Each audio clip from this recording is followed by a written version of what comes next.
Hello, Augustana. Welcome to our preview of the preaching text for Sunday morning, the 31st of January, fourth Sunday of Epiphany, Luke chapter 6, verses 1 through 16.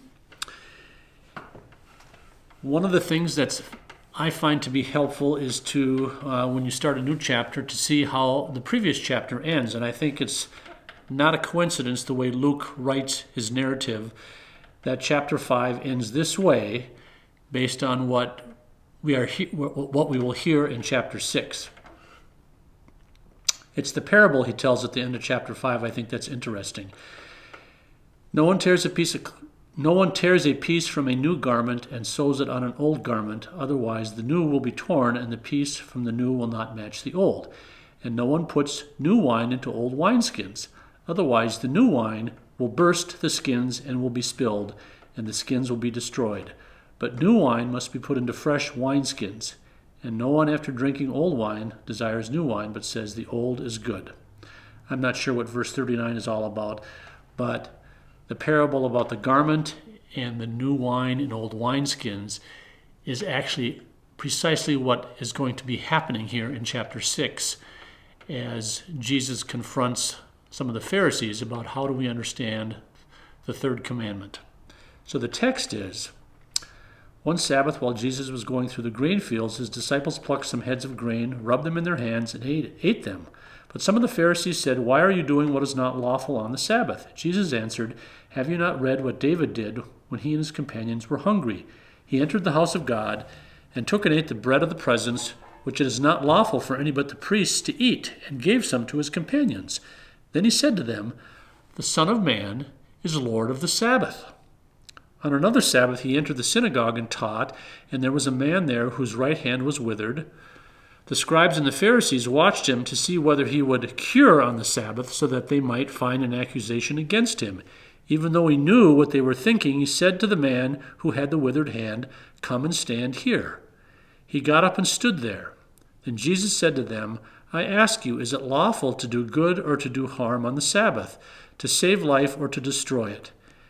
After looking around at all of them, he said to him, "Stretch out your hand." He did so, and his hand was restored.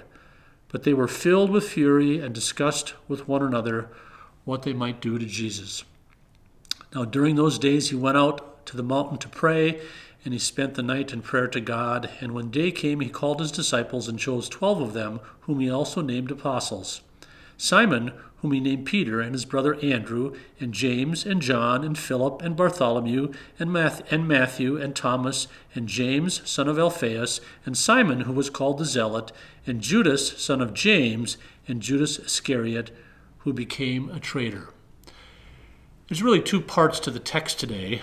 Jesus' confrontation around the third commandment, remember the Sabbath day to keep it holy, and then he spends a night in prayer before he calls and names his apostles, his disciples.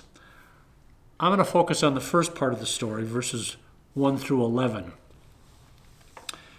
When Jesus talks about you don't put new wine into old wineskins, he's really talking about himself, that he's something new.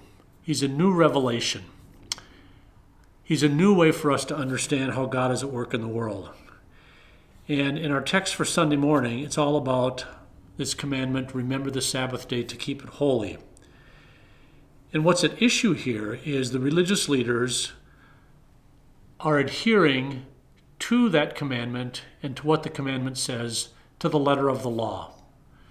You're not allowed to do any work on the Sabbath. Plucking grains of wheat and rubbing them in your hands and eating them is considered work. Curing somebody on the Sabbath, healing somebody on the Sabbath was considered work. And so, according to the letter of the law, how the Hebrew people understood this commandment, you weren't allowed to do any of those things. But Jesus is always pushing the boundaries, it seems. He's forcing us to consider this good commandment about remembering the Sabbath day and keeping it holy. God gave us that commandment so that we would worship, so that we would rest. It's a gift to us. It's a gift to God. And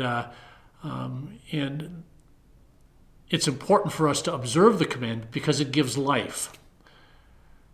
But Jesus wants to expand the boundaries of how we understand it.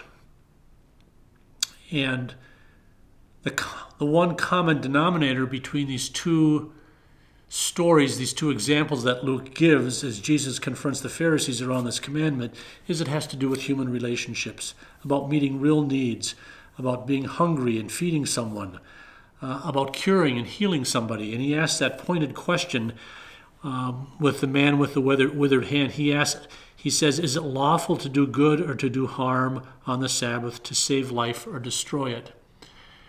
And that question sort of puts that whole notion of what we do on the Sabbath, I think, into a new context, a new way to understand it, that keeping Sabbath, observing the Sabbath in our lives and in our community and beyond, it should be a life-giving thing. It should be a blessing. And it's not to diminish the need to worship, to rest, to take care of ourselves as a way to honor not only ourselves, but to honor our relationship with God, the one who created us and formed us, but also the power to love and serve not only ourselves on the Sabbath, but also our neighbor. It's an interesting progression here as we start getting into Luke's gospel. Jesus now is starting to run into some opposition to his ministry. And of course, when he says, after the first example of eating grains of wheat, he says, the Son of Man is Lord of the Sabbath. Those are two titles, Son of Man and Lord. And he's claiming his authority here.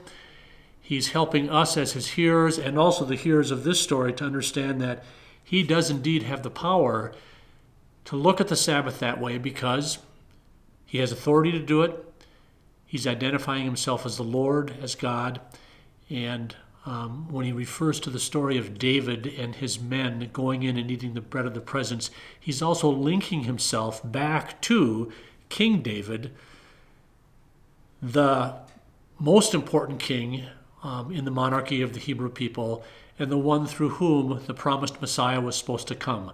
So there's that additional linkage as well with David going into the house of God and taking the bread of the presence because they were hungry. They needed something to eat. And we don't live under the law, but we live under the grace and the mercy and the abundance of God, who gave us Sabbath as a gift for us to rest, to renew, and to strengthen our relationship with God so that we might love and serve our neighbor. So read the text, reflect on it, and I hope you'll join me for worship on Sunday morning. Thank you.